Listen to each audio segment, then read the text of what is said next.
Racing isn't easy, but experiencing it is.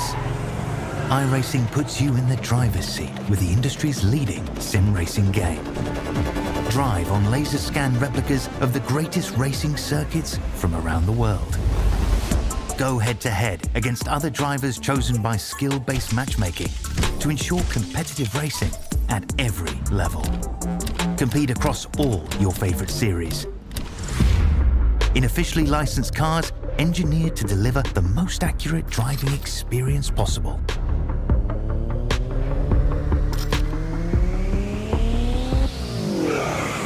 Join a race or host your own with players from across the globe. Race against the computer or in a league with friends. Feel the thrill behind the wheel. Visit iRacing.com.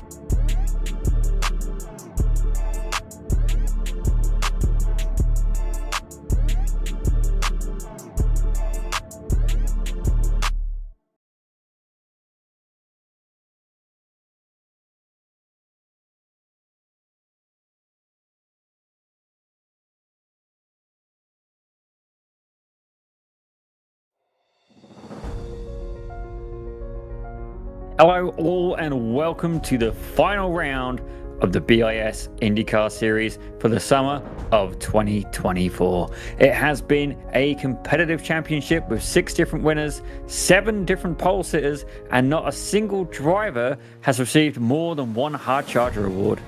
We now arrive at Michigan for the championship decider at a track that harnesses the essence of IndyCar racing. The cars will be fast, fierce, and flat out to determine the inaugural champion of the 2024 BiS Indycar Championship.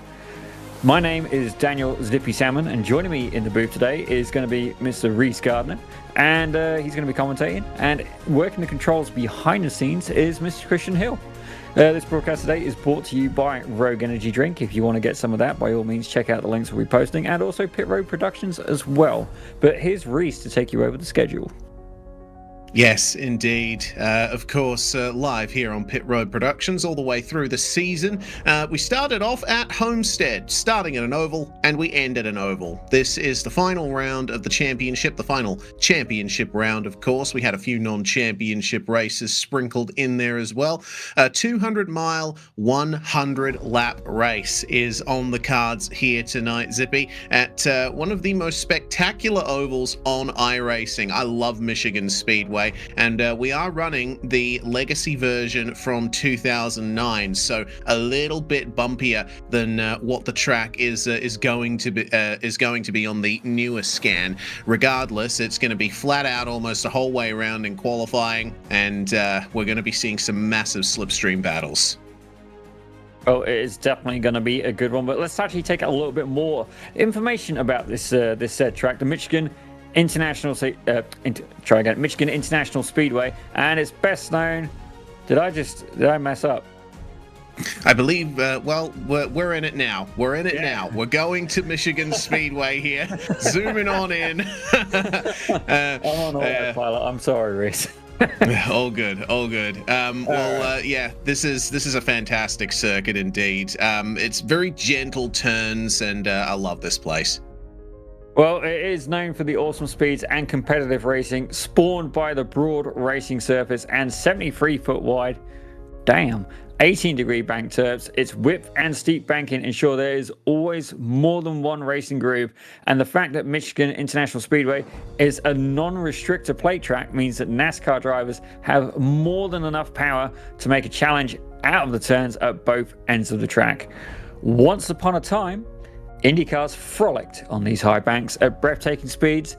Witness Paul Tracy's record qualifying lap of 234.949 miles an hour. Damn. Today, BiS IndyCar rekindled that thrill in the sim and live tonight for the finale.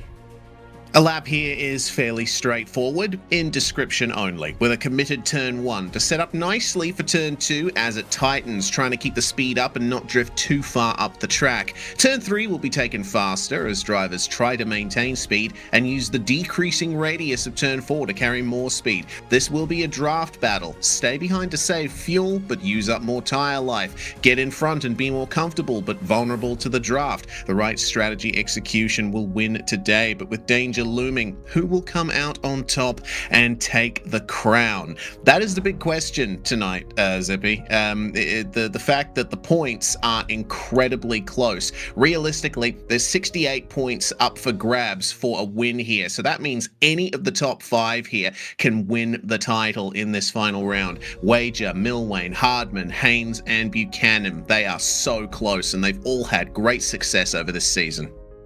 Oh, absolutely. Zach Buchanan and actually, indeed, Ozzy Milwain, they were both our Radical Cup Canada winners as well. So obviously a lot of potential there, but we've seen Wager be an absolute beast behind the wheel of this IndyCar. Truly a little bit of a Hulk actually once behind the wheel. You know, he is just full on. He has the strength and absolutely dominating so far. But it's definitely going to be a really good evening of racing. Actually, let's take a quick look at the race format as well. Yeah, indeed. Well, we set it up at the top of the show. It's going to be a 100-lap, 200-mile race, but of course there will be full course yellows on. The drivers are currently in qualifying. They've got 4 laps, and their best lap counts for their spot on the grid. The race is going to last about an hour in length. They have one fast repair in hand there, with the lucky dog rule being active. So if you end up going a lap down, if you are the lead car a lap down under caution, then you will be able to go back around to get your lap back, unless of course you're the car that caused the caution. 20 incidents to a penalty, 30 incidents to disqualifications. So the drivers need to be careful not to make contact and not have the big one halfway around. Oh, that is definitely a challenge accepted on my part. I can definitely score 20 incident points, even 30. That is a beautifully generous gap. But I got to say, looking at the standings right now, you know what? Hardman's currently, as it sounds, currently sat on the pole. But I'm sorry, my money's got to go on Wager again. Like, he's just been doing so well in the IndyCar. But I think we're thinking more of the road courses as well. He's had such dominance. I'm trying to recall just how good he was at the Oval. And then not only that, the Oval is definitely, it's kind of like rolling the dice in some ways. Don't get me wrong, there is definitely an element of skill to this, but you know, you just need one little touch, one little bump, and the whole world can come crashing down around you. Yeah, exactly. That's the big thing about oval racing, isn't it? The margin for error is so tight, and with these cars going well over 200 miles an hour, pushing 220, 230 even around an oval like this, it means that the tires are at the absolute limit of their grip through the corners, and you add the slipstream into that, a little bit of aero push in the turns, losing front downforce. It means that you need to be very careful about how you pick your moves. Oh, absolutely. And actually, speaking of the moves as well, I do wonder, are we going to see one big solid pack throughout this race, or is what's going to happen? Are we going to start to see several smaller packs? Now, the reality is they are going to be much better, much stronger to stick together, you know, try and keep that lead car in sight, try and stay close together, because once that draft is broken, that can be incredibly difficult to catch back up. Yeah, exactly. It's about 1.5 to 1 second back that you start getting the real effect of the slipstream, though. Yeah, a little further back than that, say a gap of about 2 seconds, you start getting little whispers of a draft. So if you start losing out on lap speed, if you get a little bit of damage to your car, or you have a bad run through one of the turns, that gap can increase instantly, and you're instantly out of the running, and you'll have to be hoping for a caution to catch back up. Oh, absolutely. But I got to say, I chose who I thought my money was on today. Don't get me wrong, I'd like to see Joey Haynes do well as well. He's always a lot of fun to talk to. Really decent guy. But who would be your pick there, Reese?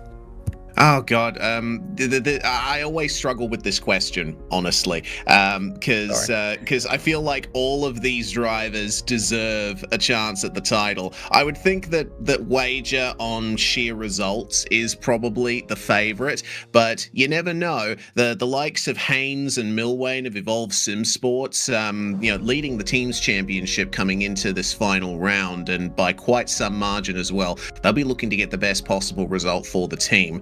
I'd be keeping a very close eye on one of them. We've got to remember though, 68 points or so up for grabs for a win. I think Buchanan is 61 points back from looking at the points graphic earlier. So in order for Buchanan to win the title, everyone else is going to have to finish way down or retire. So he's a bit more of an outside chance. So keep your eyes peeled in the top three. I'd say Wager, Milwain, and Hardman, they all have a solid chance.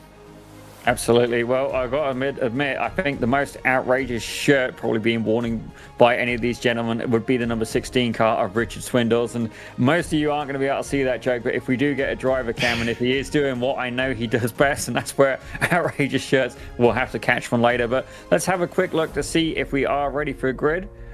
Almost. Not quite.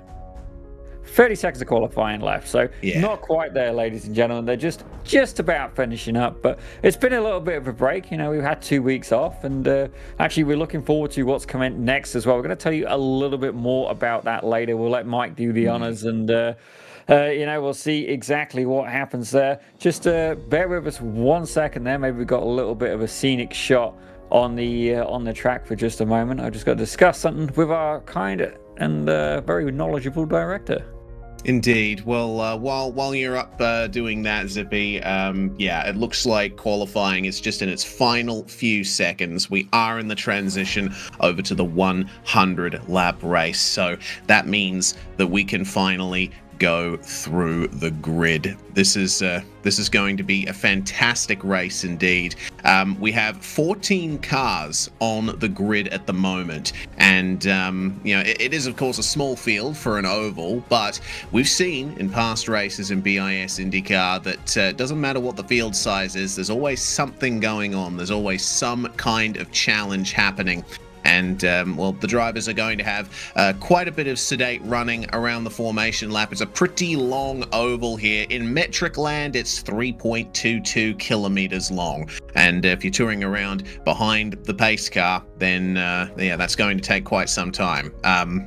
It doesn't quite fill me with optimism for how long the cautions are going to take. Maybe Mike will end up shortening the cautions at some point over the course of the race, just to make sure that we get back to racing action quicker and don't lose out on that crucial race distance. Everyone's lining up at the moment and just waiting for the pace car to pull away. And looks like the grid timer is at 0, but we still have a bit more time before we can actually get the green flag going. It's crucially Andrew Hardman up the front, and considering he was third in the standings, I think that's a really good place for him to start. But Haynes and Wager right behind him, and remember, Wager is the championship leader, so he is going to be racing super hard to try and get in the lead and stay there. It's all about the fuel game as well. How much fuel can you save? How can you shorten your pit stops? If a caution comes out, you come straight into the pits, I would imagine.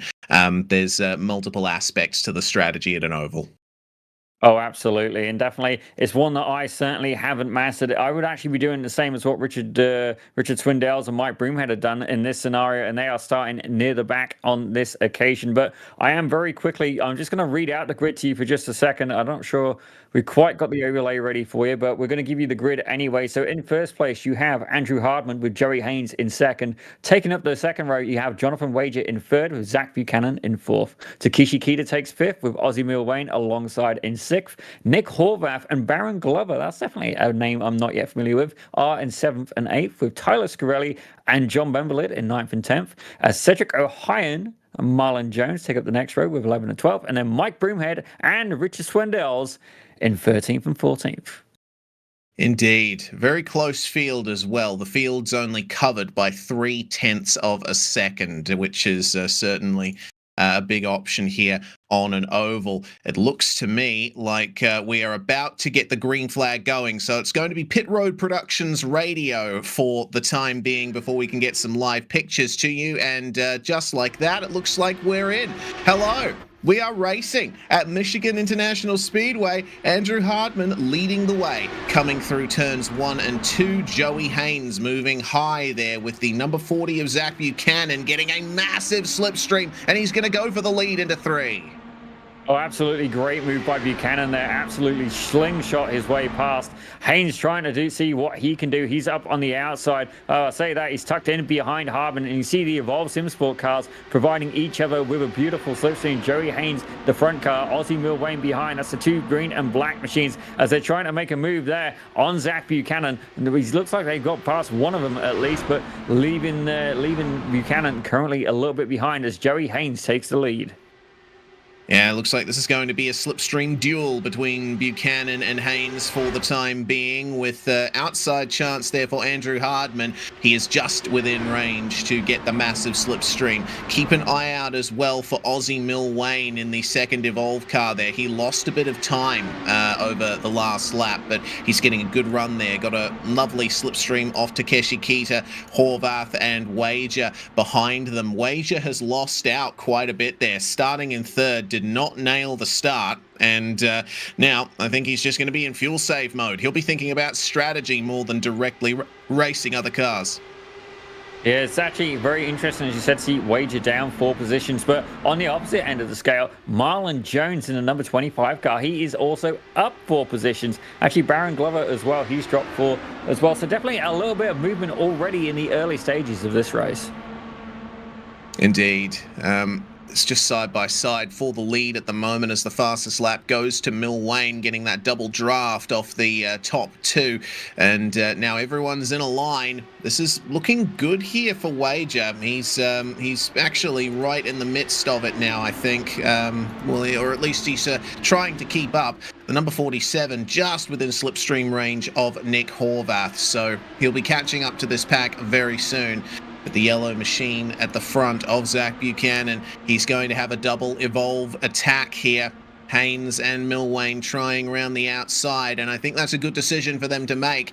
Even at a near flat-out oval like this, you got to be careful of your tyres. Running the outside line, probably the best way to go about saving tyres. I would definitely be doing the same kind of tactic, and if I was in one of the Evolve Simsport cars, well, I wouldn't be at the front, that's for sure, but I would definitely be trying to use as much team tactic as possible. Literally try and save fuel for your teammate 1 lap, and then, or a couple of laps, and then switch over and keep repeating that. There is more than one way to win this race. You can win it on pure track position, but you can also win it in the pits. Yeah, you certainly can, and that's going to define the racing here today. Well, the top 3 are certainly going at it as hard as they possibly like. Hardman still remaining in 4th at the moment. And remember, Hardman is 3rd in the championship, and he's only 7 points behind Milwain.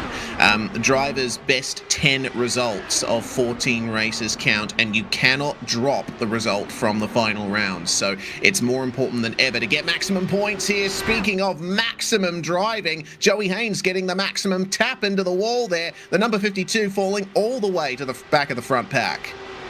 That is definitely going to have a long-term effect on his race. It didn't just cost him several positions. He's now back in 7th, but it's put him behind Jonathan Wager as well. Now, these guys do have 1 fast repair, but it's certainly not something I would want to use so early on in the race. You're going to want to try and keep hold of that, guard it, look after it as if it's your only, like your firstborn child, that kind of effect. But definitely something to keep in mind as well. Any little damage, any little nick can have such huge consequential effects, but it appears that he's doing okay because he's now right under the rear wing of Jonathan Wager. Yeah, well, let's see if Joey Haynes has any lasting damage from that slight little tap to the wall. These Indy cars are built like tanks, you have to say. They definitely are able to take those side impacts with the wall, but they got to be careful not to hit in the wrong place. Let's go then for Joey Haynes here. He's going to try dipping under Wager potentially. A lane opens to the outside and he'll try his best to keep up with this front pack. Now he's dipping underneath. The top two starting to break away here. Buchanan and Milwane in control of the race right now. Well, it's definitely a good position to be in, and if I was Milwane, I would be tucked right under the back of Buchanan as much as possible. I would not be trying to lead this race. You want to try and save as much fuel as you can, but again, that is only going to get you so far, with the 382 of Nick Horvath starting to come into that top picture as well.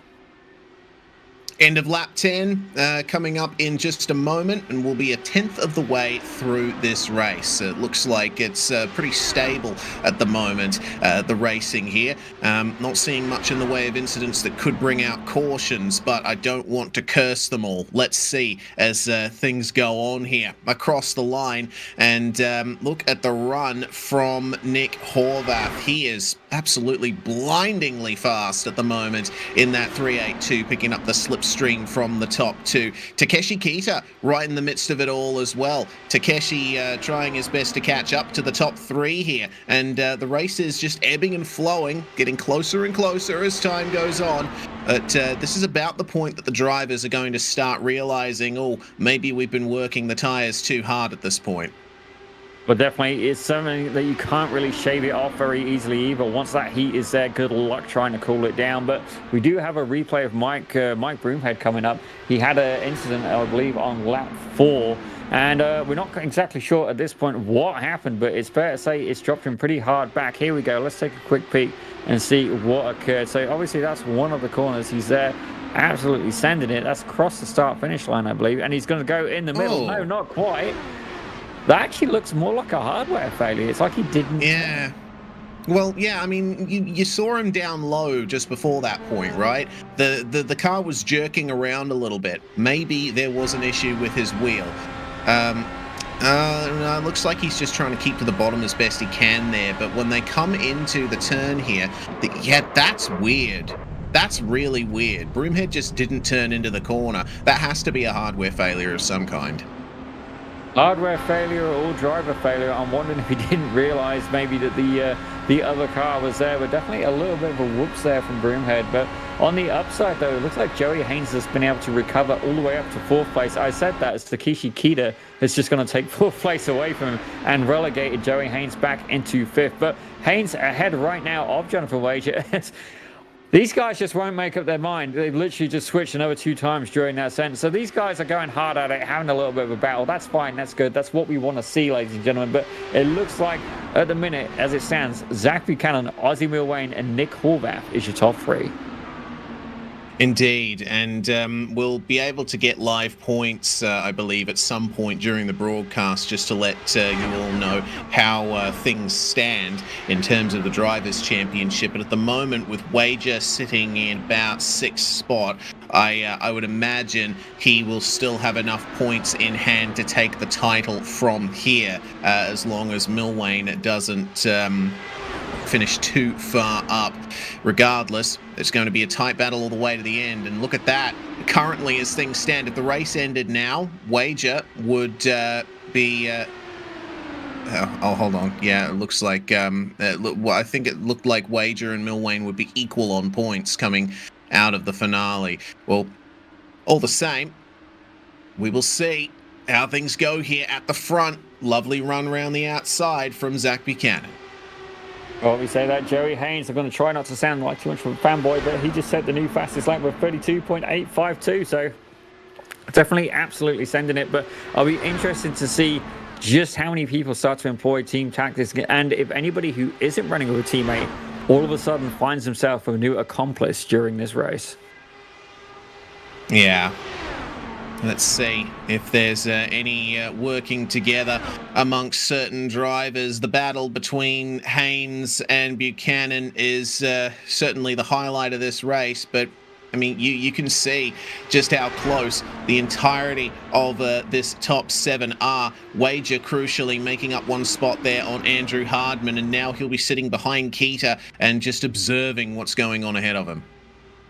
Well, that's definitely what I would be doing at this point. You know, you've got to remember this is not a short race. It's 200 miles. That's That takes a little bit of going. Let's be honest. Like I've done some long distance driving, but certainly not in anything like this. As I'm seeing lap 17, something has happened with John Benvelid. And looking at the timing, I'm inclined to agree. He's currently about 27 seconds down on his average pace right now, and that number is climbing.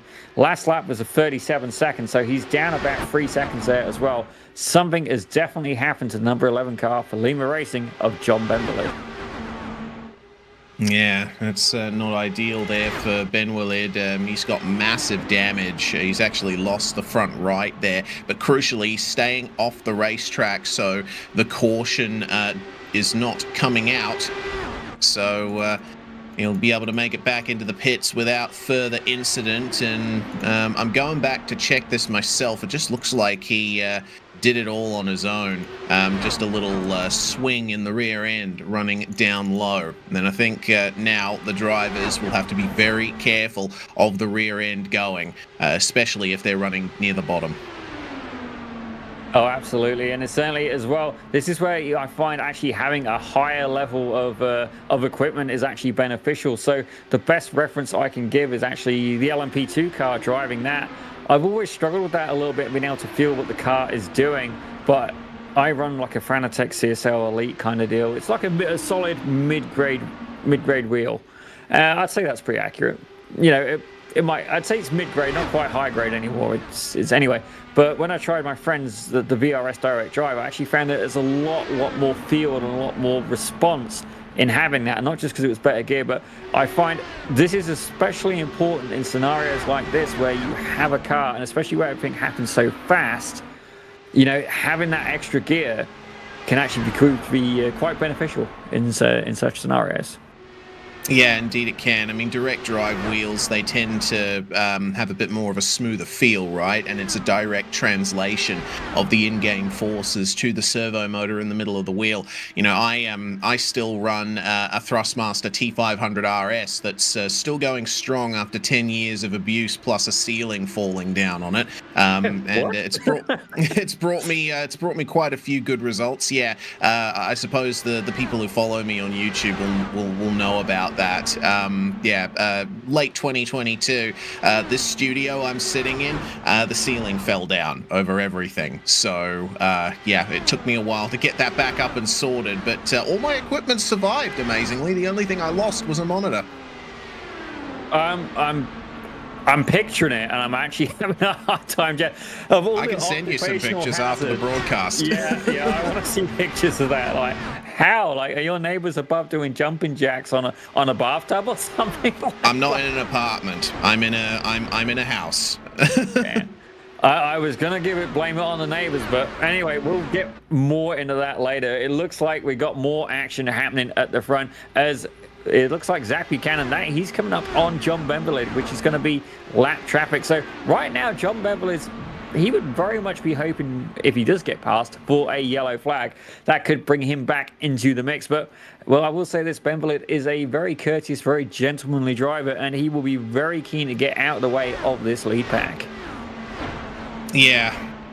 Certainly will be keen, but you never know.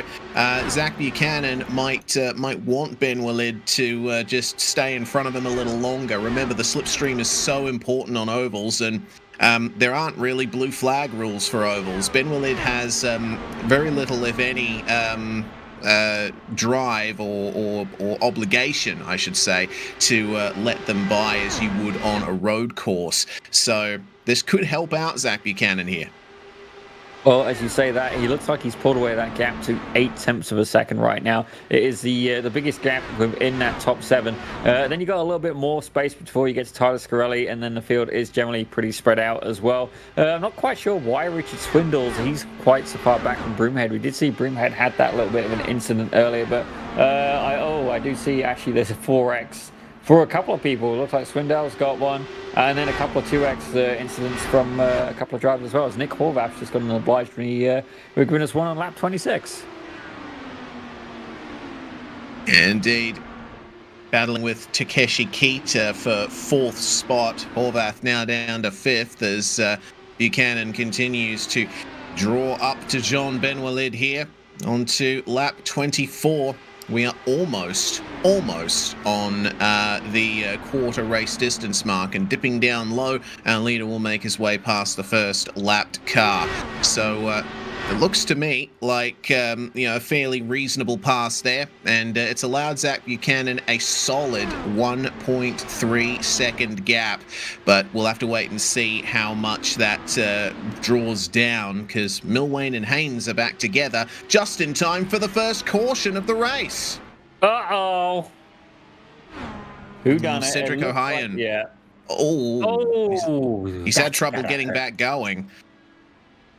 Oh man, that's such a shame, honestly, because I've just seen what that incident was there for O'Hayan. He dipped below the yellow line in turns 1 and 2 and spun down to the apron, no damage, and then in getting the car back going, he spun and hit the wall. I would say that is the result of excessive tire temperature, sir. Yes, yeah, that's a big shame for him. And he very narrowly avoided cleaning up Richard Swindell's too. It's just going from bad to worse now for O'Hayan, isn't it? And I think he's called it from there. Yeah, no, that's definitely understandable. He did a good job trying to get it back there, but there's only so much it was going to give. But full course yellow. So on the upside, this could indeed help his teammate John Benwiller get back in on the action. Here we go. Beautiful power slide. Yeah, I somehow get the feeling the power wasn't on Cedric O'Hayan's mind at that point. But yeah, it was a simple spin down to the apron. He was trying to defend and just went too low. You can't dip below those lines. The difference in banking between the apron and the actual racetrack itself massively destabilizes the cars, and as you can see, ends up getting going again, but then spins just in time for another couple of cars to go by, and Swindell's was so close to having his race ended there. Oh dear, he's going to need a change of underwear, but I can say that it's definitely easily done what O'Hayan's done. It's a very easy mistake to make. We'll see it again here. Just dips down a little bit, and the back end side, I got to say, he did really well holding that at first. Just so unlucky. Maybe a little bit of a great performance if you're doing Gymkhana, but I can relate. So, I remember we did Daytona 24 Hour this year, and I think it was in the LMP2. I'm sure it was this year. And anyway, I got stuck behind a GT3, and there was another car up on the high part of the banking, so I'm like, I can't go that way. All right, I'll go on the apron, and in doing so, it obviously unsettled the car. And, I ended up spinning it, very similar to Cedric O'Hayan, nearly killing 3 cars. And my teammates are absolutely just losing it. And I've got a feeling that my birthday next month, one of them is going to send me an apron with an LMP2 on, saying, do not go on the apron. Oh, dearie me. Zach Buchanan having a slight technical issue there. It looks like his internet decided, it's caution time for me to go a little bit slower, but nobody else got hit. Don't get me wrong, Swindell's came pretty damn close, but I see an absolute huge chunk of the field has pit. Buchanan pit, Milwain pit, Haynes, Keita, Horvath, Wager, Hardman, Scarelli, Glover, Broomhead, Swindles, all of these guys choosing to come in the pits on lap 28. Yep, the only driver that hasn't visited the pit lane so far is Marlon Jones. And Cedric O'Hayan and John Benwillid, for their troubles, have found themselves back out onto the racetrack, which is nice to see. But O'Hayan and Benwillid currently 2 and 3 laps down on the field, respectively. Benefit for O'Hayan in all of that, he will get the lucky dog, and he'll be able to come back around to get at least one of those laps back. I don't know. If he calls the yellow, would he still get the lucky dog? Actually, you explained. Oh, actually, no. Earlier. Yeah, true. Yeah. I did say that earlier. Yeah, or maybe no one would get the lucky dog. I'm not too sure exactly how it works. So, in any case, the safety car is coming into the pits now, and we are about to get things going again here at Michigan. Zach Buchanan leads us away once more as we have 69.9 laps remaining in the race. The caution has immediately come back out. What's happened? No, that wasn't me. I did not hit the button. Guys are wondering if I've just gone and slammed the thing. I don't. Yeah. Okay. So it looks Somebody. like it was it was Mike Broomhead that threw the caution. Remember, Mike is the head admin here at BiS Sim Leagues, and it looks like Tyler Scarali had a black flag on hand, and so did Mr. Broomhead. So I think that's just an opportunity to get those black flags cleared. We actually have 3 more black flags that are currently in the session here. Ben Willard, Ohian, and Baron Glover as well. Not sure exactly why they've gotten those black flags, but evidently maybe passing before the line or some issues under the caution. Yeah, this is rapidly confusing me. Well, you and me both, and the guys are wondering if I hit the button for the black flag. At this point, I may just black flag Broomhead just for the fun of it, but I'm going to resist that urge. Don't get me wrong, it is the end of the season, but, that's definitely not how we want to do it. But I do see that Andrew Hardman, he's dropped right down through the field. I'm not quite sure why. Currently sat in 13th place and has been in the pit for a rather long time at this point. His current box time standing at 1 minute and 40 and climbing. Yes. Well, yeah. It looks like when we went green, he just pulled off to the side of the circuit, as we now have those live standings there. If the race were to end now, Jonathan Wager would still win the title, but Aussie Milwayne making up big ground on him. So I think in order for Milwayne to take the title, Wager has to finish a few positions lower, and Milwayne would have to win. Well, we are very quickly going to grab in Zach Buchanan. He is currently your race leader. Zach, tell us about how your race is going so far.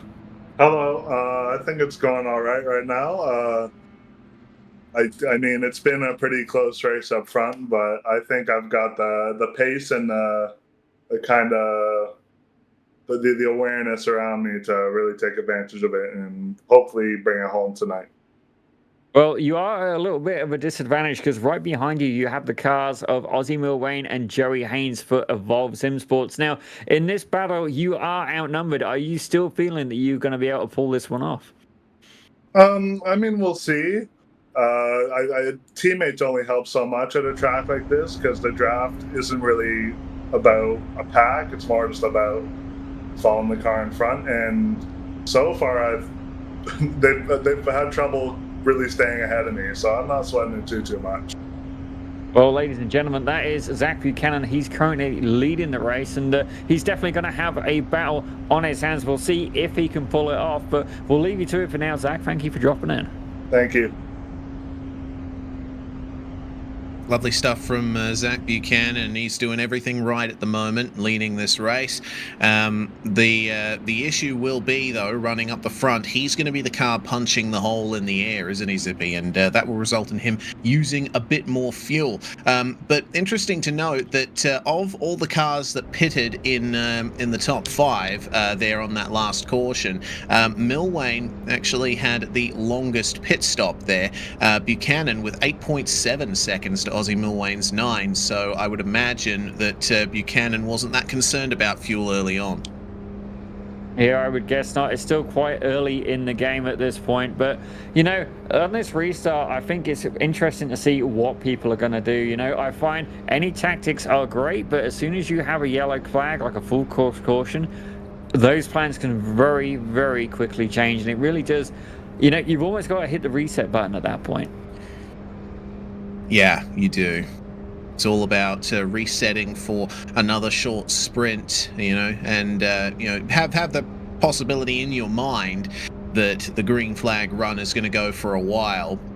It's an interesting question that is raised. Are we actually going to see green flag pit stops if we end up getting a good run going? That could entirely change the face of the race. It looks like Andrew Hardman has indeed retired from the race after his unfortunate pulling off the circuit, just as the safety car is doing right now. And now we will get our green flag going once again. Buchanan leads us away, and it looks like the Evolve cars are right with him. Takeshi Kita didn't quite get the best of starts there. He'll be under pressure from Horvath coming into the opening turn. Well, it's okay to be under pressure at this point as the guys get up and get going. And I gotta be honest, I think Zach feeling a little bit too confident at this point, maybe underestimating the skill of Ozzy Milwayne and Joey Haynes. Neither of these guys are particularly slow. Definitely switched on drivers, and they would have been prepared for this event. And not only that, I'm sure they're going to be talking to each other, trying to work together to get that top spot. Here we go then. Ozzy Milwayne in the draft now. Will he go for it here on Zach Buchanan? No, he won't. Not into turn one at the very least. But Buchanan, look at what he's doing there. He's staying high. He's looking after the tires. He's avoiding overheating them. In terms of track temperature, we've got 42 degrees Celsius out there. That's in the vicinity of about 105 degrees Fahrenheit. So it makes sense that the drivers will be staying high as much as they can. They don't want those tires burning up. Yeah, definitely not. And certainly whenever I've done some oval racing, I've always generally hugged the outside line until I've smoked the car, in which case it didn't matter which line I took because I could just hug the inside and it would burn them off anyway. But it looks like Swindells has just gone and took Michael Broomhead up from 10th into 9th, and we'll see if that battle continues as well. It looks like Swindells has already left him 0.3 of a second as it stands. Yes, indeed. Swindells and Broomhead battling together, and, well, we saw that Ozzy Milwayne took the lead from Zach Buchanan there, and it looks like the second Evolve car of Joey Haynes is going to get right into the fight as well. But Buchanan is able to defend the position. He's going to go for the lead again, coming into the first turn. This is it's a long game though, and you don't want to be dicing too hard for the lead. Remember, Takeshi Kita is still right there in 4th place, and he can take advantage of this fighting here. The momentum is with Joey Haynes, and he will move to the lead now. Well, absolutely. If these guys really want to, they can keep slingshotting each other forwards and away from Buchanan. But if not, I do wonder, can they go 2 cars wide and then force him to take the more undesirable line? Is that a tactic that they could employ? Will it open up the doors for Takeshi Kita to try and sneak on in and make this a 4-way battle? It looks like it will. As this dicing goes on, Jonathan Wager, our championship leader, is currently sitting in 6th. He's right at the back of this front pack, and he's a little bit too far behind Nick Horvath to make any meaningful run-ins. So it'll be interesting to see how the points stack up from here. I mean, this is such a tight battle up the front. And remember, all 3 of the drivers on screen at the moment at the front of the field could be in contention for the title if Wager has a bad result. Well, he definitely needs to feel a little bit more out of that IndyCar. Does the number 47 of Jonathan Wager, and also for Britannia iSports as well. But Andrew Hardman has reconnected, and I do believe he is actually back out on track as well now. Yeah, indeed. 5 laps down though, which is not ideal. So that'll take him a while. He'll be hoping for at least 5 cautions to get that lead lap back. And well, we've got 60 laps to go. And there's all of that possibility there to get it done. Oh, absolutely. But it looks like there's several battles going on. As we mentioned, Wager, he looks like he's going to try and make a move on Horvath in just a moment. As I say that, Buchanan is there on the inside. The 40 takes the 52. Buchanan back in the lead. Good stuff there from Zach Buchanan. This will be interesting indeed. They're starting to jet away from Ozzy Milwayne. These two, Haynes and Buchanan, continually making their way further forward. But Takeshi Kita is starting to make himself a factor in this battle. Let's see what he can do to try and get himself into the top 3. We've got that 2-car pack behind of Nick Horvath and Jonathan Wager. They'll be working together to try and jet up to these guys. And it looks like they'll just be costing each other time at the front now, making these moves. That is definitely something to keep in mind as well. It's opened the door to Takeshi Kita. Oh, yellow. Uh-oh. Who's done it? I'm looking. I'm looking too. Marlon Jones has come into the pits, and it looks like he's got a little bit of damage to his car. So I would wager that potentially he's the one who brought out the caution, but we'll find out very soon. Yeah, I was looking around trying to find to see exactly what happened. But Oh, yeah, this is very convenient for Marlon Jones, actually. I think he was coming in for a green flag pit stop. He sort of made a move towards the pit lane here and then lost the car on the way down, or maybe he just lost the rear. But fortunately, he... okay, that's a bit harder of a crash than I expected. Well, at the very least, he's in the pit lane, so he can instantly get that damage repaired. It definitely was not the parking strategy that he was looking for. It's almost as if he'd given it to the valet for that brief moment. But you can see there, the back of the car just kicks around. That inside of the track, obviously not quite having the same amount of traction, the same amount of grip. And we're waiting for it. Yeah, that's definitely going to hurt. Ooh. Yeah, it certainly is. Man, Marlon Jones, last round at Barber, had a pretty good time, but yeah, evidently Michigan not smiling on him. And it took him a while to get that car turned around as well. Had to wind on the lock all the way to get the car turned. And the question being now, did he have his fast repair on hand? I don't know if he did. No, he didn't. So he had already used his fast repair by the time that incident happened. So yeah, I think he'll be spending a lot of time in the pits there. Swindell's coming in behind him for a little splash and dash, just making sure that he has enough fuel for the next stint. Well, I was wondering exactly what kind of speed he hit that barrier, having hit a barrier in a very, not exactly similar fashion before, but hit it hard enough that they thought I rolled the car. That was definitely not one of my better days, and sadly it wasn't even in an IndyCar at that point, but it's fair to say that, you know, definitely not what he had in mind. I do hope that he is able to get that car fixed and back out on track, but at this point it's fair to say that his race is brown bread at this point. Yeah, unfortunate there for Marlon Jones. So he'll be spending a bit more time in the pits from here, and he'll probably come out about 10 laps down or so if he even decides to rejoin the race. I don't see him in the car at the moment, so that's unfortunate. Meanwhile, we do have Nick Horvath here for a little chat. Nick, things are going pretty good for you at the moment. Currently 6th place coming into the lane. I'm gonna try a different strategy here. I feel like if we have any one of these late cautions, I might be able to get the spot. So trying something a little bit different. Nice. That's definitely the way to go. Trying something different. So yeah, how do you expect the race to go from this point on? It seems like most of the cautions that have come out have been due to single car incidents. So really, it's about keeping it clean. It is about keeping it clean. It's about keeping it out of the wall and also trying to watch the draft as well. It really seems like you can't really follow directly behind the car in front, especially when you get like cars 3 wide in front.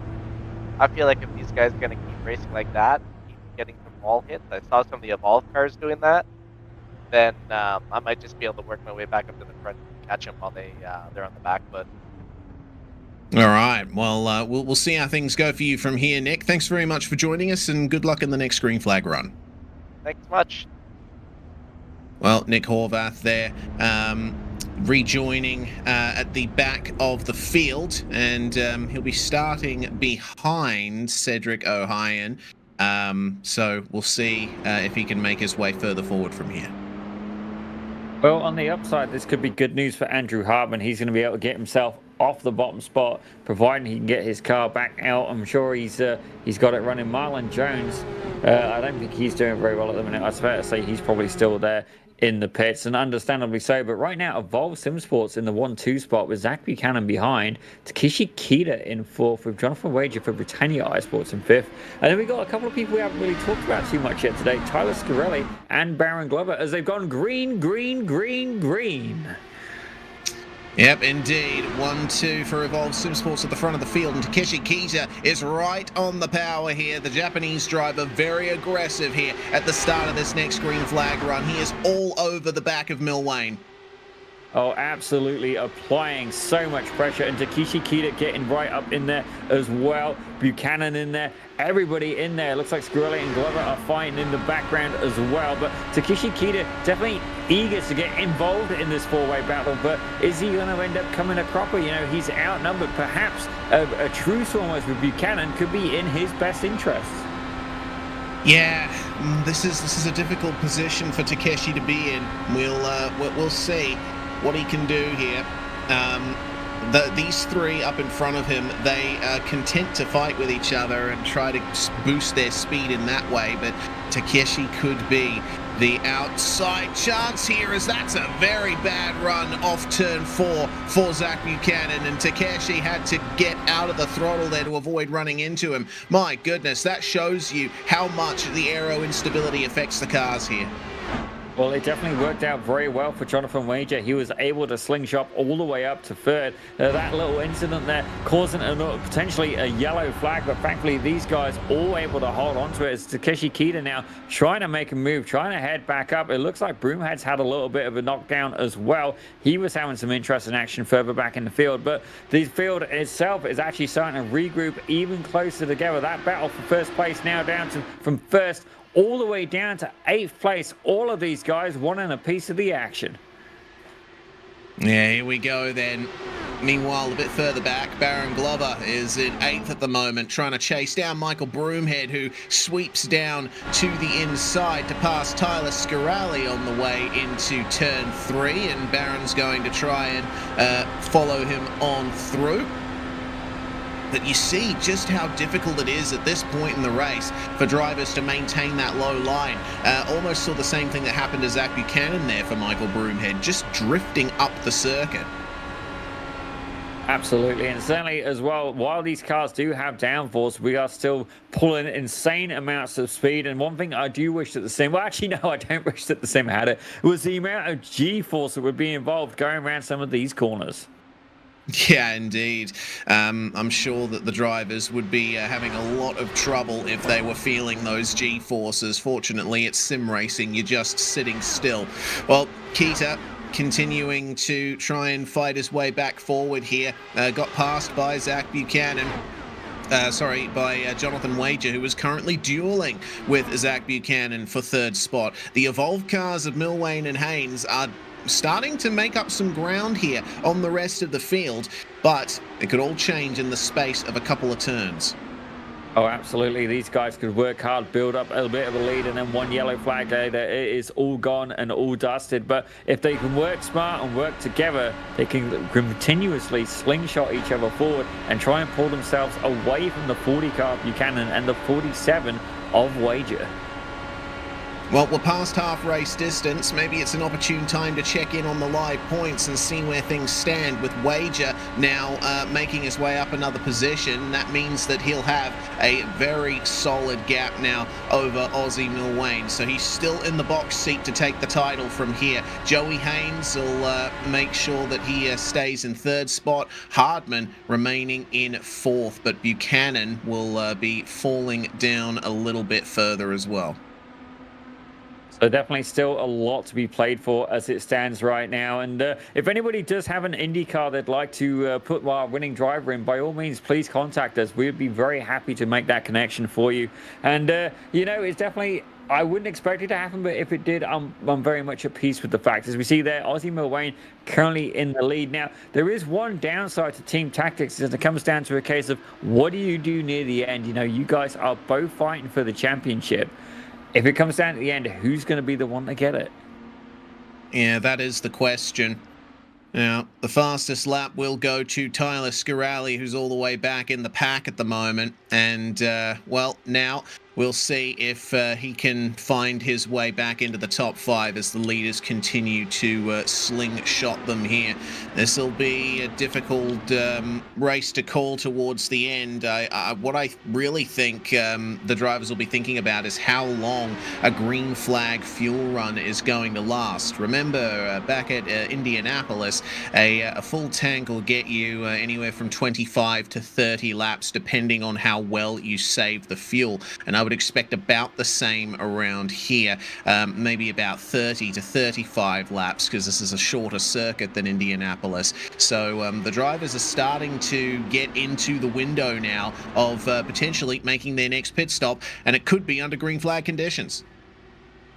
Oh, the thing that they've got to worry about here is if they start coming into and they pit under green flag and then something happens and the other guys get to pit under a caution, that could be a huge game changer. You know, it's definitely a risky time of the race. But as you see there, it looks like Tyler Scarelli taking the very far outside line, using that banking as much as he can. And I've got to say, them cameramen doing an absolutely fantastic job as the Scarelli car covered with a Rogue Energy decal and a Pit Road Productions logo. I'm very keen to see more of this car. Yeah, I am too. There's plenty of fantastic liveries on hand here in BiS Indycar Series, and you definitely can't miss Tyler Scarelli there with the bright green paint job. Side by side behind him, Wager falling back to 7th spot. Baron Glover now pressuring him. It seems like Wager is having a bit of trouble staying in touch with the front pack at this stage. In these last 43 laps that will begin now, I would hope that Wager will be able to get some forward momentum going, but the top 4 are all together now. Takeshi Kita is drafted right up to the back, and Zach Buchanan trying again on the Evolve cars, but man, he has tried to run down low, and it's just not working at this stage of the race. The tires are too hot. He's running out of grip running the title line. Yeah, definitely. The only way I would be going on the tighter line is if I had to really defend, and even then I'm going to do that in the later stages of the race. At this point, I'd be worried about just trying to stay with the lead pack. Low risk, high reward. You've got to remember where your priorities are. For some of these guys, realize who you're really racing. You know, for the championship, where do you want to be? You want to be in the top 5 at the very least. I think if Wager wants a chance at comfortably taking the title, he's going to have to make this move on Tyler Scarelli and start working his way forward. But as we've seen, driving the inside line, not ideal, and Scarelli running all the way up high will continue on his way through as Zach Buchanan now trying to go for the lead here on the high line versus Joey Haynes. And Ozzy Milwane's right there with them as well. Takeshi Kita just running middle of the road in 4th place. There would have been room there for Buchanan to make a move, but I think he's thinking better of it. Well, that is a smart tactic there by Joey Haynes. If you want to stop him from passing you on the outside, you know, just leave 3/4 of a car length on the outside available. He doesn't really want Buchanan to get past because it could potentially, you know, mean that it gives him a chance to break away from Milwane. He wants to try and keep Milwane in that action with him as long as possible. But also, surprise, surprise, the 00 car of Michael Broomhead has snuck up in the 4th position. Yeah, Michael's having a very good run at the moment. This is quite interesting. Not anymore. As soon as you said that, Rix, I'm sorry. I'm thinking that we're going to put the ballerina curse back on Mr. Broomhead. But, you know, I'm hoping that that's not the case. Yeah, I'm just wondering where that run came from. You know, there's been quite a few instances of drivers just running a bit too tight and then losing bulk time. I imagine that's what happened to Takeshi Kita. It's certainly not harming our lead as much as Buchanan has to back out on the exit of turn 2 there for a run down the back straight. But look at the slipstream from Ozzy Milwane. This is fantastic racing at the front. Well, it is less than 1/10 of a second separating each of the top 3, with Broomhead about 3/4 of a second behind them. The gap then grows. It's about 1.5 seconds. So we're starting to see a couple of main packs evolving between the top 4 and the 5th to 8th positions. Yeah, some very distant packs at the moment, and we're rapidly reaching the final 1/3 of the race. 33 laps to go. We will have that crucial 2/3 race distance mark. Buchanan moves back into the lead, but only for a few moments. This is just slicing and dicing for the time being. They've made it 35 laps on this stint. Granted, a couple of those laps were under caution, so they had the opportunity to save fuel. But I would imagine sometime in the next 10 to 15 laps, we'll be seeing these guys come into the lane for a bit more fuel to the end. Well, that is going to be definitely where things get interesting as well. Who's going to gamble the most on the fuel? Now, if you've been leading the pack, you're obviously going to use a bit more. But however, if you have been in the draft, you're going to be using a bit less. And it's fair to say, if you then go and start leading, you could very, very quickly be in the spot above her where you don't have enough fuel to make it to the end. Yeah, and how would that change the face of the race? Really, I think it's more of a tire game than a fuel game at the moment, especially now that we are well into this stint. The tires are running out of grip and running down low like Buchanan and Haynes are. I mean, that's certainly going to do a number on the tires, and you see that Haynes is having trouble keeping it out of the wall there. I saw maybe a little bit of a slide from him up top. He's going to go down low for another move into the lead, but will he be able to hold on to the momentum here? The car is just micro sliding a little bit through the turns at the moment. Haynes is obviously running this thing quite hard through the turns, and you see how much momentum he loses coming out of the corners. Absolutely. Whenever I've done oval as well, I find as soon as you take that tighter line, I mean, in theory, you'd think it's quicker, but sometimes when you reach a certain point with the tires and you just not getting that grip, and the outside line is the way to do it. You just shave so much speed turning in, and it's almost like you're dragging your foot trying to push the car around the corner. Well, Buchanan will try again here. But Haynes up high. We'll see if he can maintain this momentum, or he'll just slip in behind Buchanan to try and get the lead back himself. It's really been the picture of the race, this top three. Buchanan and the two Evolve cars. They've been head and shoulders above the rest here today, and they've been occupying those top three positions pretty much the whole way through. Well, they've definitely been keeping control of this race so far. Buchanan, he seems very confident, and Broomhead, he's dropped back a little bit. That gap was 0.4 of a second, now dropped back to 0.9 of a second, with Jonathan Wager at 1.3 down the road behind him. So Broomhead's going to have to be careful if his teammate catches up, but that could potentially work out in his favor if the pair of them can work together, as Buchanan, he appears to have gone in the pits, going for the undercut. He has. Green flag pit stop time. This is going to be interesting. And just in time for a caution as well. Okay. Now this will make things... Oh, yeah. That's not good there for Andrew Hardman. He just manages to avoid victory lane and the hedges. So this makes things interesting, because the pit road is closed for the first lap under caution in IndyCar racing. Pit entry, of course, open for those who were able to get in before the caution came out. This might just be the big move that Zach Buchanan was wanting. This will give him a huge advantage potentially. It could definitely work out in his favor. What exactly happened to Hardman though? And here we go. Lost the rear. Oh, he missed the wall, though. I say that. Looks like he just clipped the end of pit wall. We'll see on the onboard. That'll tell the full story. Oh, yeah. Same thing as Marlon. Back end just gets loose. It's almost like they need to put a bit more rubber down on the track. He does a beautiful 360. It looks like he did miss the wall in the end. Oh, wait for it. Wait for it. He did. Yep. Good job. All right. Excellent stuff.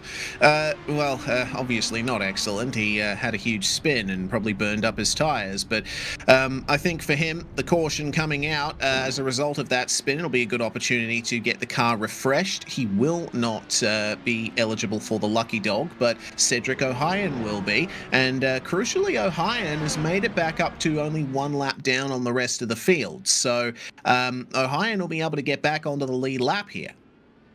Well, that's definitely good news for one of the Lima racing cars, as John Beverly, he's currently sat back in 12th, not having the best day. As we see, it is a stampede of cars flying into the pits at this point. Joey Haynes leading them in. Aussie Milrain right behind Broomhead. He's up there as well. But this is exactly what Zach Buchanan was looking for, as he sails past a whole lot of them and just keeps going around. Yeah, the only thing in mind here for Buchanan and Keita, who both came in on the same lap there just before the caution. What you got to keep in mind for them is making their way out of the pits and coming up to the pace car. They will have used a little bit of extra fuel, probably a matter of milliliters at this stage. You know, they would have been running fuel map 1 just to make sure that they weren't using, or they were using as little fuel as possible. But that tiny little difference in fuel could make all the difference here with 30 laps to go. All things remaining as they are, if we don't have any cautions to the end of the race, I think these guys are going to be going full bore all the way to the end.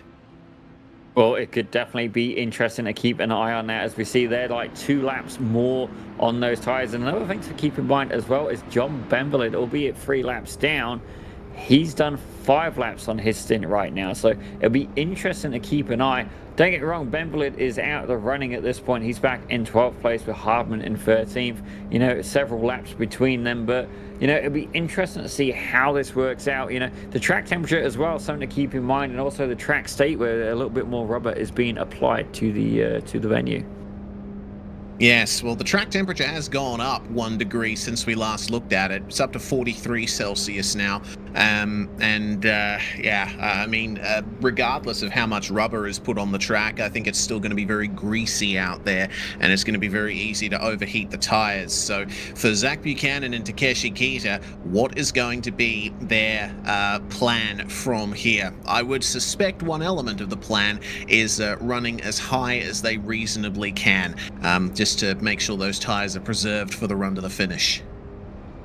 Well, I did kind of expect there to be a bigger gap, but the safety car in some ways being good, in some ways being bad for Buchanan and Keita, because now, as I look at it from where I'm sat right now, Haynes and the rest of the field are indeed right behind him with fresher tires and fresher fuel. So I'm not quite sure it was as lucky as they hoped at this point, where that safety car stayed out a little bit longer than they'd hoped. Yeah, well, remember, they're running at reduced pace under caution, so I don't think the tyres would have been used up at all for Buchanan and Keita. Fuel, probably a little bit more of a question over that. Just a matter of a litre or so. You know, only a fraction of a gallon, but yeah, it's going to be interesting to see if that affects them at all. For Jonathan Wager, remember, leader of the championship, he remains in 6th spot here as we get ready potentially for the lucky dog to come by. No, we're going to get ourselves going here for the green flag run. Remember, Wager in 6th. He's got a lot of potential here, but it's a delayed start for everyone behind as Buchanan and Keita put the power down, and we are back to green flag racing with 28 laps to go. Well, you can see there Buchanan already doing everything he can to try and pull away. Haynes quite a good way back, already half a second. And then Broomhead even further, that gap opening up to a full second. So quite a staggered start at that case. But I see there, it looks like Baron Glover and Richard Swindell, they're getting in the fight, as that appears to be. That's Jonathan Wager and Ozzy Milwain going at it as well. Yeah, Takeshi Kita, meanwhile, went for the lead on Zach Buchanan, and they're going to start slicing and dicing with each other to try and get a gap over Joey Haynes. Milwain and Wager, I think this is good for Wager. Milwain, remember, is one of the fastest cars out there, so he could drag Wager up a few more positions and help him to secure that title. Absolutely, as I see here, this is definitely what a couple of these drivers needed, just, you know, get a reset and get back going. But you see Broomhead currently 1.4 seconds back from the top 3. Haynes able to catch up as Milwain takes over the front of that train. Yeah, only for a moment though. Yeah, the tight line is not where you want to be here, and I think it's a good decision by Broomhead to stay high there. He's forcing Milwain down low, forcing him to use up the tyres a little more, and this is also hurting Jonathan Wager as well. Well, I think Broomhead will want to try and help Wager and help pull him along. Obviously, the two Britannia iSports, sharing the team. And, you know, what's Milwain going to do in this scenario? As you see there, Wager going on the inside. It looks like Broomhead comes across a little bit, but not enough to offer a tow to his teammate. And if anything, helping pull Milwain up through the field, and that pass by Wager basically fails. Yeah, it does. Well, now Wager, I think, is going to lose some pace here. He's not quite keeping pace with Milwain at the moment, and Broomhead is, my timing is showing him as within a second of Joey Haynes in the top 3, so I think the battle is not over. Milwain's going to go for the move here once again, but it's still not working. The track is too hot. The tyres are too hot. The track's too greasy down there. You cannot hold on to the mid-corner speed if you go low now. Well, if he's going to have to make a pass, he's going to do it sooner rather than later, because they currently have about 6 laps on those tyres, and by all means, it is not going to improve. So if he needs to get ahead, he needs to do it sooner rather than later, as Wager is now right up behind the 14 car of Ozzy Milwain. Yeah, right up behind him indeed. Well, we are now in the final quarter of the race. 23 laps to go for our leaders, and it's just in time for Joey Haynes to go for it on Takeshi Kita and try and move into the lead. But look at that, right in the mid-corner, the understeer happens. The car starts slithering up the track, and Kita is going to keep the position coming onto the back straight. Well, it is almost as if we're watching a bobsled team from certain angles. You can see them ducking, diving, and weaving, trying to get into the draft, trying to hold on to the grip at this point as well. Absolutely insane speeds of these cars going around over 200 miles an hour. You see a couple of guys going side by side. I suspect that is Joey Haynes and Mike Broomhead, and also potentially as well Takeshi Kita and Zach Buchanan. These guys absolutely scrapping away as we're going through these long, cambered, banked corners, as currently Kita is ahead, albeit very briefly, as Buchanan is making a move up on the inside, trying to push Kita as far wide right as he can to try and save as much of the tyres as possible. Oh, and there was a try there by Joey Haynes to get into the top 2, but Kita and Broomhead wisely staying high, and this has turned into a 5-way battle for the lead now. Ozzy Milwain is joining the party, and Jonathan Wager is right behind as well. Don't forget, he's still not out of this. Well, the ideal situation for Wager right now would be for Haynes and Milwain to take each other out, and potentially the other 3 cars ahead of them, so he can go on to the race win. But don't get me wrong, I don't think we're going to see that happen today, but if it does, it's definitely going to be a little bit of a crash. Yeah, well, better hope that there aren't any huge moves that result in contact in these last 20 laps of the race. 4/5 down, 1/5 to go, and we're side by side between Buchanan and Broomhead, who's had a massive run here in the late race. But Kita in the slipstream of Buchanan will try around the outside of Michael. Can the 00 hold on to the pace here? Looks like he can, but only just. It's definitely getting very tight, and these guys are starting to get more and more races. You see there, Kita right behind, weaving as Broomhead is going for the lead, and he takes the lead away from Buchanan. Kita trying to get as much of that slipstream as he can. Buchanan closing it off, and Ozzy Milwain right behind as well. He's looking to try and start making some moves. Yeah, this has been a steadily controlled race by Jonathan Wager. He's been able to stay in touch with the top 5, and I think he's in a prime position here to potentially make some moves in the final 10 laps if he's been saving his tyres. Tyler Scurali is starting to join the fight as well. Down low for the Evolve cars, but you see the understeer there for Ozzy Milwain. He's just not able to get the front grip he needs at this point. Well, I do wonder if these guys are using that weight jacket, which I do know that I'm pretty sure you was able to describe that quite well. Is that something you maybe want to discuss very quickly at this stage of the race? Oh, God, putting me on the spot again. Thanks, Zippy. Well, I think, look, my understanding of the weight jacker is essentially it controls how much oversteer you get in left-hand turns. So you move the weight jacker one way, it results in a bit more oversteer on entry. You move it the other way, it results in a bit more oversteer on exit. That's essentially what they're trying to get here. So maybe gearing it up for a bit more entry oversteer is a good idea, because it allows you to straighten the car up and take that lower line without turning the wheel as much. You see, there was nothing wrong with that. What a fantastic explanation there from our very own Reese Gardner. Yeah, I'm very good at BSing. There's a reason why I'm making an attempt at doing this professionally. In any case, we have 16 laps to go, and the lead battle still hasn't gone down any. With Wager remaining in 6th, I don't expect there's going to be any change in the points at the top of the standings, but Broomhead is starting to have a proper run at Zach Buchanan for the lead of the race now. We didn't even think Broomhead would be a factor, but he has managed to find himself in a prime position to win this race potentially. Well, he definitely hasn't had the best IndyCar season. He was much better in the F1600s. He actually won that, which was a little bit awkward as a league organizer there. But you know what? It was all done by merit. But you see that he's definitely having a good battle. And don't get me wrong, even if you can't win the championship, you always want to win the race. Yep, getting a win on the board is never a bad thing. And have a look at Aussie Mill Wayne. He has absolutely elevated himself up here. Let's go into the final 14 laps of the race.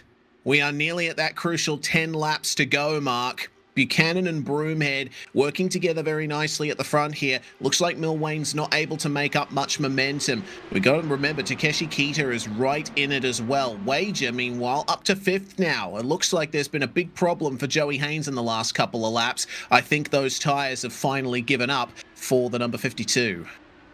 Yeah, as I'm looking at the timing, he is dropping back tenths and tenths and tenths of a second. I'm not exactly sure what's going on, but this is definitely not what he needs in his race right now, and it could potentially cost him that championship win. As we see there, looks like they're going 3 wide at some point. Broomhead getting right up in the mix of it. Excuse me. Yes, Kita is still right in there, but it looks like Aussie Milwayne's starting to suffer the same issues that Joey Haynes has been suffering, pushing too hard in the corners, going too low, and losing momentum. Kita's going to get up the inside of him at turn 1. Will he be able to hold on to it is the big question. Buchanan is running the low line very handily, I have to say. It seems like he's not losing as much pace as the Evolve cars were. It's interesting to see how he's pulling that off, but you see that Milwayne trying to make a move back up on the inside of Broomhead. And the thing is, while you're making a move, that's all well and good, but you really need the draft. Oh, that was contact there. That looked like Takeshi Kita nudged the wall. Oh, dear. Just a little, just a little. This is the chance that Tyler Scaralli's been waiting for. He moves past Kita into 4th, but I think he's too low to maintain the position. Wager right in there now, and he'll get a bit of a slipstream off Scaralli, who will be able to stay high and complete the move coming into turn 3. Wager's having a fantastic run at the moment. He could be looking at finishing in the top 3 by the end of this if he keeps this up. Well, definitely been playing it as a late bloomer, but is this late bloomer about to become a beautiful butterfly? Well, I don't know about that, but potentially maybe he can get himself on the podium, as Scarelli is keen to get that position back. The number 15 car regains 5th place. Oh, very low for Tyler Scaralli. Oh, yeah, that was way too low. He almost spun it there on the apron. So it looks like he'll be out of the battle for the time being. Wager again just hanging back there in the black and red machine. And, well, the bright yellow car of Zach Buchanan is holding on now. Doesn't look like there's much in the way of moves coming into turn 1 this time. They've realized, okay, we're all together now. I think it's just going to be a waiting game. It is a Mexican standoff here between all of these drivers to see who will make the big moves in the final laps. Well, I got a feeling that Max can stand off. It's soon going to turn into a very expired Taco Bell if these guys, if they push any harder, if they get any closer, the cotton could indeed be there. As we see Milwain and Broomhead almost making contact at that point. Scarelli in a prime position to try and navigate through any incidents should they occur, but the one to really keep an eye on is going to be Jerry Haynes. Should there be a crash, he would be the best position to try and regain the lead. Yeah, he would. He's a long way back, but if there is an incident between these guys, then yeah, he's right in the prime position at the moment. There goes Milwain to the lead of the race, and he's able to maintain the pace through the corner there. But on the exit, he starts losing out, and Buchanan gets into the wall. Oh, dear. That is a huge incident there with 8 laps left on the clock. Broomhead up into second, and he will now try to battle for the lead with the Evolve car. Well, what damage, says Zach Buchanan. He's going to try to go for the move again. It looked like Takeshi Kita. I got a warning for him getting an incident as well. So definitely that car pushing right, potentially having a huge effect. We're going to have to keep an eye, see if he can stay in this pack. But that could be what he needed to be able to get past. And I got Buchanan in the wall again. I think this could be it for Zach Buchanan, the 40 car taking damage. Oh dear. Wager to third in the midst of all of that. Jonathan Wager has been the dark horse, you'd say in a literal sense, with a black car on the circuit there. He's now trying to go up into second. What a run this is turning into from the championship leader and now champion-elect as he's looking at a top 3. Well, how the tables have turned. It was Evolve Simsport earlier. It was Buchanan as well. And now all of a sudden the Britannia iSports are coming out. They're doing this one for the Queen, for the King, for the country in which it stands, trying everything they can to get onto that top step of the podium. Mulwayne looking behind him, surrounded by enemy fire. Oh, this is going to be such an interesting finish. This is fantastic. Oh, Wager gets up into the wall a little bit, but I don't think that's going to result in too much damage. He's crucially on the high line now. Broomhead's going to have to give him a little room there. Takeshi Kita's starting to come back. Oh, that little incident has just allowed Milwain a crucial gap of about half a second, and I think that should be just enough to hold on to if the Britannia cars end up battling with each other to the end. Wouldn't it be disastrous at this point to have these two cars come together? Wager doesn't want that to happen. He wants to give Broomhead as much space as possible. Well, we do have to remember that Broomhead is nicknamed the Ballerina because he does on occasion do a full 360 in these Indy cars, but right now his race performance has been a 360. He is currently the hard charger, up a massive 11 positions. Milwain, the next hard charger, he's up 5 with Richard Swindell's also up 5 positions. These guys moving through the field, and as it stands right now, Broomhead looking to try and hunt down the 14 car of Aussie Milwain. Jonathan Wager right behind him in the 47, just 2 temps back. What they need to do is work together to try and reel in that Evolve Simsports car and keep themselves away from the clasps of Takeshi Kita and Zach Buchanan. They've got enough of a gap to hold on to at the moment. Buchanan's still holding on to 5th place for the time being. And it looks like he'll be keeping Scarelli behind him for a few more moments. Only 2 laps left. That is a solid 6.6 Ks. And we will see now whether or not Aussie Milwain's going to be able to hold on to this. At the very least, get the final glory of the season. At this point, Jonathan Wager has the championship pretty much wrapped up, but what he needs to do is make sure that he gets to the checkered flag. He needs to be careful here. Are we going to see a absolute gong show across the start-finish line? I'm looking forward to finding out as we see Milwain and Broomhead side by side, neck and neck. What's the other word I'm looking for? I say dagger perhaps. These guys almost dancing at this point, and Wager right behind. He's there. He's primed. He's going to try and get an absolutely fantastic slipstream on this final lap. Can he slingshot past the pair of them? Yeah, this is the question. Into turns 3 and 4, Milwain and Broomhead make a little bit of contact. It is a drag race to the line. Contact again, and Broomhead is going to be just ahead at the line. Michael Broomhead is your last winner of BiS Indycar Series for 2024. But in 3rd place, Jonathan Wager getting the points on the board. The number 47 is your champion. Wow, that was so incredibly close. I thought these guys were going to absolutely take each other out. I was ready to see the whole field go up in a cloud of smoke, but what a fantastic race, especially towards the end. Buchanan, so unlucky there, having that little nudge against the wall. It just absolutely sandbagged him for the rest of the race. Not quite able to get it done, but oh, what a race. What a race indeed. What a finish. That was magnificent stuff. And how about the late run from Jonathan Wager? I thought he wasn't going to be in the picture at the end of the race, honestly. He was sitting back there in sixth spot, just minding his own business. But he was planning the whole time, I think, to dial up the aggression late on. He took advantage of mistakes from others and came across the line in third, capping off a fantastic season with a podium. Well, that is definitely a good way to do it. And it just goes to show as well, a championship is not won by one race alone. You need to be consistent, as you see here, him taking that Britannia iSports car around, celebrating, waving to the crowd. I believe the British national anthem may also be playing at this point as well. At least it is in my head, ladies and gentlemen. What an absolutely fantastic championship drive from the number 47 of Jonathan Wager for Britannia iSports.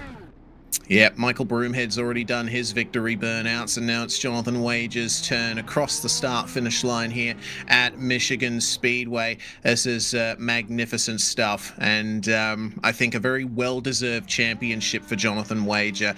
He drove consistently. He managed some incredible results, a very consistent run of results as well. It seems that even on an oval, you can't keep this man down, though on the road courses, at some points, he was unbeatable. He really was, but it sounds like we got maybe a quick replay, or are we going to commercials? Commercial. Let's go to the commercials, ladies and gentlemen. Let's give you guys a little bit of a break from listening to me and Reese, and definitely give us a little bit of a break as well. We'll be right back after these short messages. Racing isn't easy, but experiencing it is. iRacing puts you in the driver's seat with the industry's leading sim racing game. Drive on laser scan replicas of the greatest racing circuits from around the world. Go head to head against other drivers chosen by skill-based matchmaking to ensure competitive racing at every level.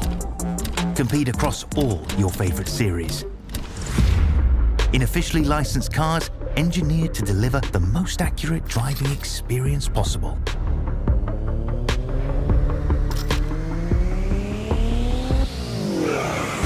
Join a race or host your own with players from across the globe. Race against the computer or in a league with friends.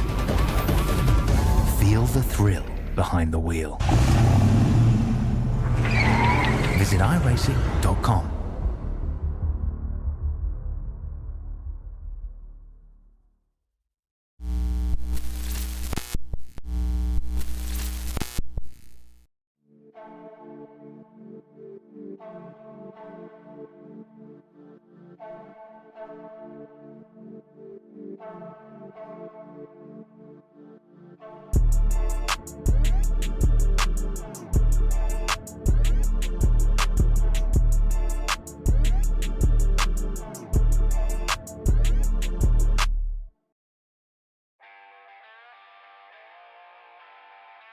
Well, ladies and gentlemen, welcome back after this short commercial break, but let's go over your final results for the BiS Michigan 200. As we have a look, your race winner, the 00 car of Michael Broomhead. Surprise, surprise, ladies and gentlemen. Shocker on that one. He was your race winner for Britannia iSports. Ozzie Milwain, he wasn't 0.2 of a second. He was 0.02 of a second behind him in second place for the Evolved Sim Sports machine, with Jonathan Wager, your championship winner, there in third. Zach Buchanan took fourth, with Takeshi Kita in fifth. Joey Haynes in sixth, with Baron Glover in seventh. Richard Swindell's moving his way on up to eighth. Tyler Scarelli in ninth, and Cedric O'Hyan in 10th. Rounding out the field, Andrew Hardman and John Benwell led 5 and 7 laps down respectively. Nick Horvath and Marlon Jones were your field, and Jones retiring 59 laps from the end, thanks to, unfortunately, losing the rear end down low in turns 3 and 4. So we will rapidly move on into driver interviews, and this is a fantastic job from Jonathan Wager to take the title. It looks like we can confirm you as the champion, Jonathan, with that brilliant drive to third late on. How did it feel for you there, your plan coming into the race? Because you were hanging back early on, but really dialed it up right at the end. Yeah, my goal was just to take it easy and stay out of trouble and just try to stay in as much clear air as possible. And it worked out, just kind of sitting in like 6th or 7th place most of the race. And then a few people were into the wall at the end, which allowed me to gain a few positions, which was nice. Yeah, indeed. It was a bit of a hot track out there, which meant tyre management was paramount. How did the car feel at the very end there? My tires, my fronts were just gone at the end. I had to put the weight jacker up to 5 just to be able to take the corners somewhat flat, but my tires at the end were kind of going off, and I didn't experience that all race because of the cautions. I kind of always had fresh tires, and I actually hit the wall at the end, just not expecting to have no grip, but it worked out at the end. Yeah, it certainly did. Well, a third place to cap off a fantastic season. You must obviously be very happy with your performances here in the BiS IndyCar Series. It seemed like the road course races were where you really shone. Yeah, I honestly, I have pretty much no oval experience, so I'm still kind of learning and taking my time with the ovals, but I felt really comfortable on all the road courses, and the IndyCar is just such a great car to drive, so it was a lot of fun. Yeah, indeed. Fantastic stuff indeed. Well, Wager, the floor is yours. Is there anyone that you'd like to thank for your championship? Just Mike, and for putting on a great league, and obviously the teammates Tyler and Andrew were a lot of help with setup and all the in-car tools for tonight, and of course you guys for putting on a great show. Yeah, indeed. Fantastic stuff. Well, Jonathan Wager confirmed to be your champion in the midst of what was a fantastic job in the end of the season there, Zippy. Really? But race winner Michael Broomhead is now with us. Well, it definitely caught a lot of us by surprise. A 00 moving up an absolutely astonishing 12 positions in a 14-car field. And I gotta say, Mr. Broomhead, the ballerina himself, how on earth did you manage that? I don't really know, to be honest, and I'll be honest as well. I didn't know why I was called the ballerina. I was told that apparently it's because I know how to spin, and I did that in that race as well. I don't know if you caught it; it was quite early on, but We did. somehow I managed to get myself back up there. I don't know. Well, it was definitely a solid recovery drive, Mike. I mean, you really did bring it all together at the end. But I got to ask, was there any team tactics going on between yourself and Wager during that race? A little bit. Wager did inform me at one point he wasn't going to have a go at me. He was just going to sit there and sort of just, gather himself.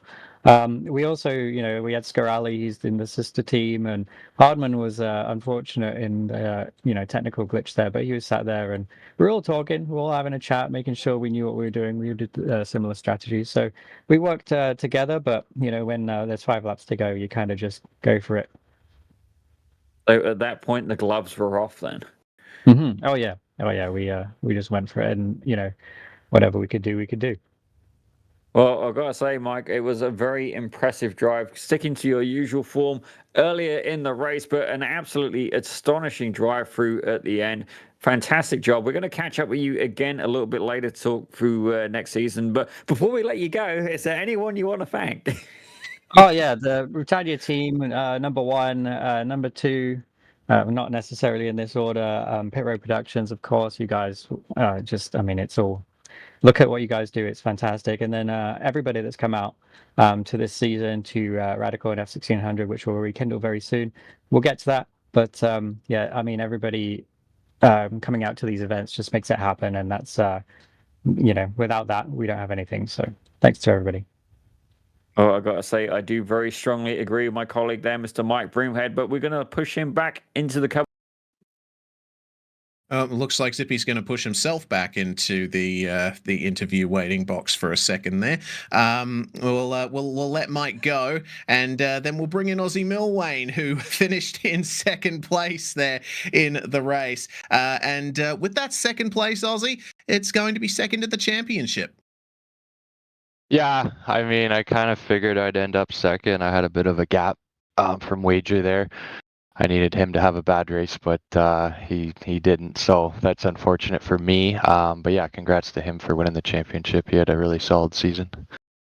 Yeah, certainly did, but takes nothing away from your results over the course of the season. Looking back on the championship, I suppose there's a lot to be gained here from this experience in BiS IndyCar.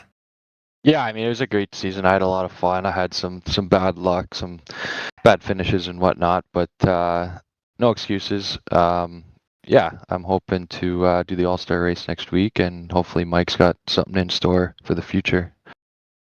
Yeah, indeed. We're certainly hoping the same here on Pit Road Productions. But yeah, just focusing once more on this race here. There's a couple of things I was curious about regarding the behavior of the Evolve cars coming through the turns. It looked like both you and Joey were having a bit of trouble running down low late on. Yeah, the low side was you get tight, and yeah, I found just running mid-track was a lot better, especially in traffic too. Like there's aero wash. Like I would stay up near the wall most laps, just hanging out behind guys. But yeah, we were leapfrogging a little bit there when we were out front, just to try and maintain the gap. And we're also fuel saving the first couple stints there. After the race, I didn't really see a point in it. We should have just went full bore, but yeah, it ended up working out in the end. It was a really good finish with Mike there. That was a lot of fun. Yeah, certainly was. Fantastic way to end off the season, Aussie, with that drag race to the line, hard racing to the very end. Anyone you'd like to thank before we let you go? Yeah, just Joey for sticking it out all season. He did great. I think we took the team's championship too, so that means a lot to us. And Mike for putting this on, and you guys in the broadcast booth. Fantastic stuff from Aussie Milwane to end off the season here. And it looks like Zach Buchanan has jumped in as well, Zippy, with fifth place, securing fourth place, securing fifth place in the championship. Well, Zach, it was definitely looking good in the earlier stages of the race, but that little incident with the wall, it really caught you unstuck. Tell us a little bit about what happened for you.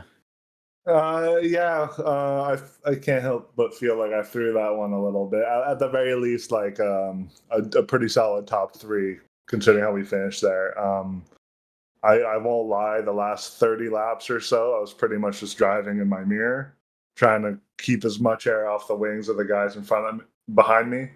And I think I overdid it one time. I don't really remember what happened, but I just hit the wall at a 2 and then hit it again at a 4 a couple laps later, and I think that was pretty much it. Well, it's definitely something that is very easily done. But Zach, it's been great having you in the series as always. Are we going to be seeing you back next round for the BiS All Stars? I hope so. I can't really commit to anything right now, but I really do hope so. It sounds like a lot of fun. Is that one being broadcasted? Yes, sir. Right, then, yeah, I'll do my best to be there. I want to be for sure. We are going to get more into that in just a moment. But ladies and gentlemen, please give a warm round of applause for Zach Buchanan, your fifth place finisher and a BiS regular competitor in both the Radical Series, F1600, and as well the IndyCars. Thank you very much, Zach. Thank you, guys. Well, we have been able to catch back up with Mike Broomhead. I'm not going to drag him in the channel because last time I did that, I dragged myself out of the channel. But Mike, tell us a little bit more details about what we got coming next season. Yeah, actually, we're going to start briefly with next week. It's going to be an open race for anybody who wants to come and join our stars of the BiS. We're going to do street stocks at Road Atlanta, 3 races. It's going to be bumper banging sort of action. We'll broadcast it here on Pit Road Productions. But apart from that, further down the line, we have the F1600s are returning. Fantastic car championship as well. We have the AM class basically in that. And then alternating weekly, we're going to go with the Radicals again. So there's going to be prizes in the Radical. Of course, we have the test drive with Radical Canada. Rob Burgess is putting that up again. Of course, we have FEL and M-Zone on board as well. And then, we're just building up over the next month or two. It's probably about 2 months, isn't it, until the end of October. before that. So we're just building up to try and get everything together, and we'll start to open entries very soon. But just ironing out the final details in the schedule as well for that. But looking forward to having all our action back on Pit Road Productions come the end of October. Well, ladies and gentlemen, I can say, as the guy who's working behind the scenes on some of the stuff there, that we have got some really fun features in store for you with that as well. It's going to be the regular people that you're used to listening to. Sorry about that. I'll be back. I'm thinking Reese is going to be back, and of course, our director, Christian Hill, as well. But I'm really looking forward to it, but especially the BIS All-Stars. You know what? If you wanted to come out, have a go running with us. You know what? This is the one to do it, ladies and gentlemen. Come on out, have some fun. It's going to be some sprint races at Road Atlanta in a car that really isn't designed to go, well, round a road course. I mean, it will with a little bit of encouragement, but definitely a interesting combination. So come on out to that. Reese, last race of the IndyCar season. Any closing thoughts for Mike? I think that it's just been a pleasure to be a part of this. Obviously, I came in midway through the season, so I wasn't here from the very start, but my time here has been very enjoyable, and I'm looking forward to joining Pit Road Productions again for future BIS broadcasts if my schedule allows. So, yeah, just a fantastic series, fantastic racing. I love IndyCar, and I love the racing that BIS puts on. Thanks, and we love having you as well, Reese, all the way from the other side of the world. And we've seen your stuff on YouTube there as well. Really good to have such a voice chime in week to week, and we're looking forward to having you back. Thanks very much, Mike. Much pleasure. Well, ladies and gentlemen, I think that just about does it from us. We might get a QR code off for you there in just a minute. If you've seen the action today, you're thinking you want to be part of that, have a look at this QR code there. There you go, right there. Look, you scan that thing, magic happens, and you'll be in the Discord able to hang out with us. So definitely give that a little check out. If you've got questions, ask questions. We'll be more than happy to help. But what an absolutely fantastic season. It's been a belter, and I'm looking forward to seeing you guys on the 21st for that BIS All-Stars at Road Atlanta.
Racing isn't easy, but experiencing it is. iRacing puts you in the driver's seat with the industry's leading sim racing game. Drive on laser scan replicas of the greatest racing circuits from around the world. Go head-to-head against other drivers chosen by skill-based matchmaking to ensure competitive racing at every level. Compete across all your favorite series. In officially licensed cars, engineered to deliver the most accurate driving experience possible.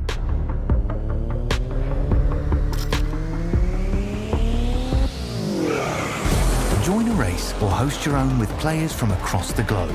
Race against the computer or in a league with friends. Feel the thrill behind the wheel. Visit iRacing.com.